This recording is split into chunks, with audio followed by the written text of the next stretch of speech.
আসসালামু আলাইকুম। Hello guys, আজকে আমি চলে এসেছি আমার নানু বাড়িতে। তো এখন দেখুন আমার নানু বাড়িতে কত রকমের পটল চাষ হয়েছে। এই যে দেখুন কত পটল হয়েছে, ওইখানে আরও আছে এই যে। তো আমি আপনাদেরকে একটু তুলে দেখাচ্ছি। দেখুন কি সুন্দর সুন্দর পটল।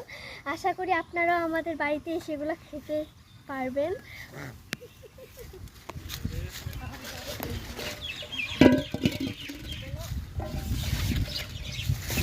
বড়গুলো এই যে